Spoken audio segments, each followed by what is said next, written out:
Hello everyone, welcome to My Fusion Technologies.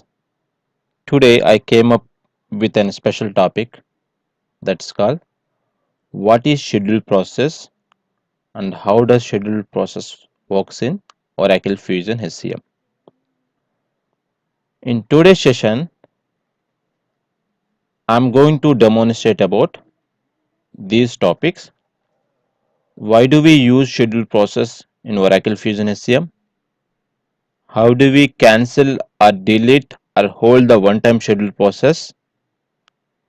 How do we cancel or edit recurring schedule process? And what are the roles required to see the schedule process which are submitted by other users? So first let's understand why do we use schedule process in Oracle Fusion HCM, and then we will see rest of the topics. Typically we use schedule process to reduce the manual effort in Oracle Fusion HCM. Some tasks are too complicated or would take way too long if you had to do them manually, especially one record at a time. So you can run the schedule process that do the task for you. For example, to import the data or update the status for bunch of record, we use schedule process. So overall I would say schedule process are used to reduce the manual effort, especially whenever you are updating bulk number of records in Oracle Fusion HCM. Now what we will do, we will go ahead and schedule one process, and then we will try to manipulate the things on that schedule process, and then we will test the schedule process in both way, one time as well as recurring schedule process, how these will work. Now I logged in as an admin. So in order to see the schedule process, go to click on navigator, go to tools, under tools click on schedule process. As soon as you click on schedule process page will be appear. That's a place where you can see all the schedule processes, and you can also schedule a new process here. Okay, so before we schedule a new process, or before we see the functionality of schedule process further, I would like to mention one more thing here. Whenever you are working on implementation project, I would recommend you to schedule any process. If you want to schedule any process on daily basis or weekly basis, make sure always use the HCM user. Don't try to schedule the schedule process with the employee name or employee username. Why? Because if you do the same, whenever that employee is terminated, whenever that employee is resigned in the organization, the moment his record become inactive, automatically whatever the process that were scheduled with that username all got failed. Again you have to reschedule them. So in order to avoid this type of complications, so it's always good to schedule process schedule the schedule process with the non-user name. Create a non-user account and then assign the required roles in order to schedule the schedule process for that user account, and then schedule all the schedule process with that username. That's a good practice. Then now we'll go ahead and see how can we schedule the new process. By default, when you open the schedule page, so this is how the schedule page will open. This is a place where you can search for anything using the parameter, and then by default view is selected as flash list. And then if you wanted to schedule any one-time schedule process, the first thing what we'll see, how do we schedule, cancel or delete or hold the one-time schedule process. If you wanted to schedule one-time process, just click on schedule new process. Once you click on schedule new process, so this is a place where you have to search for your schedule process. I'm searching LDAP. So under LDAP you will have two processes, send LDAP, retrieve LDAP. I'm using retrieve LDAP, which is used to synchronize users roles and role grants with the definitions in LDAP. Just click on OK. Once you click on OK, so if you just click on submit, then this will become the one-time submit. So it will be run now itself.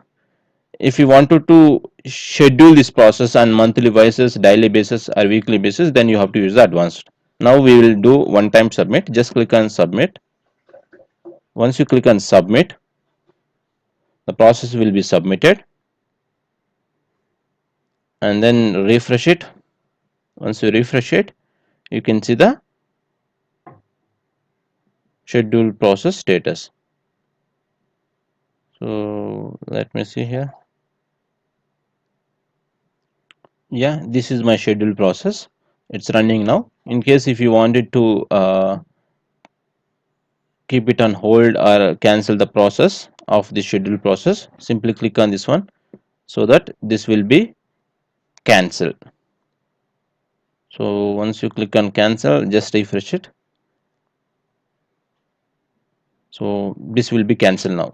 Since it's a one-time schedule, so you don't need to take any other precautions, because whatever the process that you have scheduled just before, on that process you already made an action.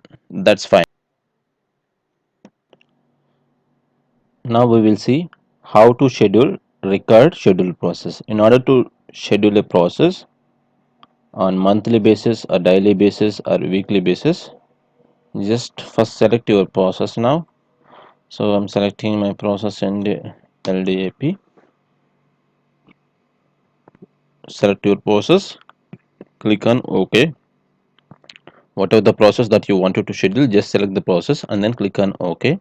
Once you click on OK, the parameter section page will be appear. That's a page where you have to click on advance in order to schedule any process. Once you click on advance, so you will get schedule and notification option here. So on the schedule, click on using schedule. So as of now it is selected, frequency selected as once. Now we are going to run this process on daily basis. So select daily, and then so daily how many times do you want to run? One time. I'm going to say if you want to run 10 times on daily basis, every day 10 times if you want to run, you can specify 10 here. And then how long this process has to be run. From today date to I want to run till 2020 31st, and by default UTC time is selected. If you want to change the time zone, you can change it. In case if you are getting any issue when you are changing time zone, just go to the preferences in the Fusion application setting, and a username, just click on preference and then change the time zone in your system. Once you're done with this, okay, now if you click on manage times, you can see the complete periods on daily basis. So from today to till 2021, you can see the date time zones here. So 20 23 24 23 on daily basis, one day on daily basis it has been scheduled. This is how you can see the schedule. Once you are done with this, just click on submit. In case if you wanted to uh, set a notification here, so once it is completed someone has to be notified, then you have to click on this plus button and then you have to create a notification. So at this moment I'm not going to create any notification, I'm just scheduling on daily basis, and then click on submit. Once you submitted, the process ID will be generated. So just refresh it.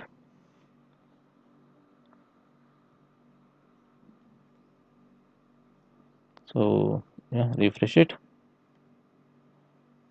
Yeah, so if you look at here, there are two process IDs got generated. This is today process ID, okay, and this will be the tomorrow process ID. Submission time is today, and this is the today process ID. And if you see it tomorrow you can see tomorrow, and if you see day after tomorrow, day after tomorrow process ID, you can see day after tomorrow. Now we have scheduled a process so that it runs on daily basis. We now need to change the schedule. Let's assume that it has been scheduled on daily basis. Now it has been scheduled till 2022, I think. So now we wanted to change the schedule frequency, or we wanted to cancel the schedule process. In order to do the same, what we have to do is we have to find out the parent ID of schedule process. In case it's not possible to select the it's not possible to edit or cancel the recurring schedule by selecting one child process. This is child process. If we just cancel it, if we go and cancel this schedule process, what will happen? Okay, this schedule process will be cancelled for tomorrow. But what about day after tomorrow schedule process? Because on daily basis it will be run. So if you cancel it, if you cancel the child process, these are the child process, this is parent process. Okay, if you cancel it for tomorrow, um, if you cancel the child process, it will be cancelled for tomorrow, but not for all the days. If you want to cancel the schedule process completely, then what you have to do is just click on any child process. Once you click on child process, this is the place where you can see the parent ID. Parent ID is nothing but this is the parent of all the child processes. Now take this parent ID and then click on view, select view as hierarchy. Once you click on select view as hierarchy, what you have to do is go here and paste your process parent process ID and then search for the process ID. So yeah, now I search for the parent process ID. This is my parent process ID, and this is the child process which got generated for tomorrow's. If you see tomorrow, again you can see third process like this, on third, fourth, fifth, sixth, seventh, eighth, ninth, like that it will be generated for 2020. In case if you wanted to schedule this one, now what you have to do is you have to click on parent ID and then click on cancel, so that this will be cancelled permanently. The schedule process will be cancelled permanently. This is how we can schedule, we can cancel, or we can keep it on hold the parent schedule process. Once you are done with this, just refresh it. Now if you see here, when you cancel the parent process, automatically child also will be cancelled. The complete schedule will be cancelled automatically. So in case if you want to see the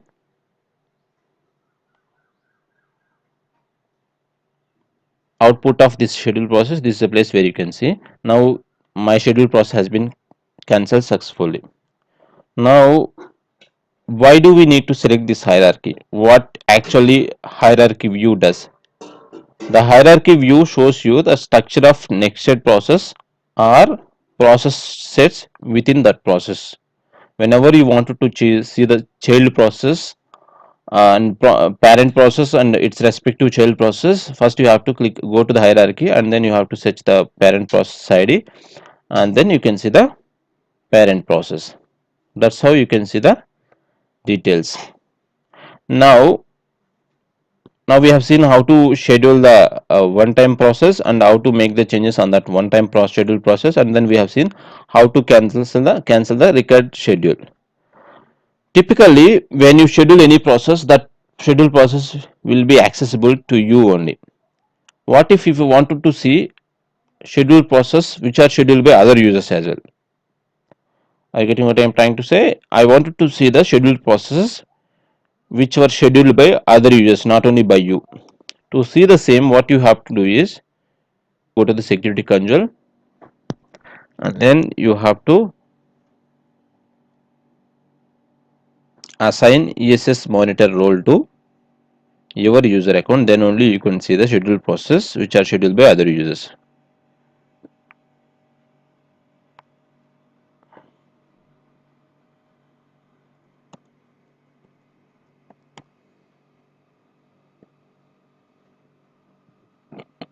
One, this figure shows you the schedule process statuses.